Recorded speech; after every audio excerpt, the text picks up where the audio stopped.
হে গাইছ, আজি হ'ল উৰুকা। লং ভিডিঅ' বনাম বুলি ভাবিছিলোঁ, কিন্তু ইমান বনোৱাৰ পিছত আৰু মোৰ কেমেৰা ধৰাৰ আৰু শক্তি নাই গাইছ।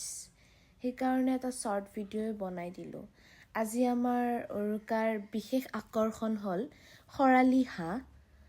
মই এনে নৰ্মেল হাঁহটোৱে বনোৱা নাছিলোঁ। এই খৰালি হাঁহটো কেনেকৈ বনাই বৰ টেনশ্যন হৈ আছিল, সিজিবনে নাই। তাৰপিছত সেনেকৈ ভাজাওঁতে অলপ ভালে হ'ল বাৰু। Hai dia Oina. Oina, hai dia. Hai dia wo. Sao? Kia na? Hai masih. Oh, kamu masih. Caio মাৰা নাই তাইক। তাই গাহৰি বনোৱা ৰখি আছে। তাই আমাৰ মেকুৰীটো গাহৰিও খায়, আমাৰ দৰে একদম। পিঁয়াজৰ ঠাৰি দুডালমান ওপৰত পেলাই দিলোঁ আৰু আমাৰ গাহৰি ৰেডি। এতিয়া আৰু খোৱাৰে কথা। দেখো গাইছ, দেখো গাইছ, এয়া চব মই বনাইছোঁ মাছটোৰ বাহিৰে।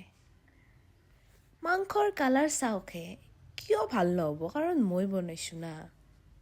মেৰা হাত মে বহুত যাদু হে। এতিয়া আমি খাম, আপোনালোকে চাব। মস্ত সোৱাদ হৈছে গাইছ। খোৱা লোৱা যিহেতু হৈয়ে গ'ল, এতিয়া আপোনালোকক সকলোকে ভোগালী বিহুৰ আন্তৰিক শুভেচ্ছা জনালোঁ। আশা কৰোঁ ভিডিঅ'টো ভাল পালে। ধন্যবাদ।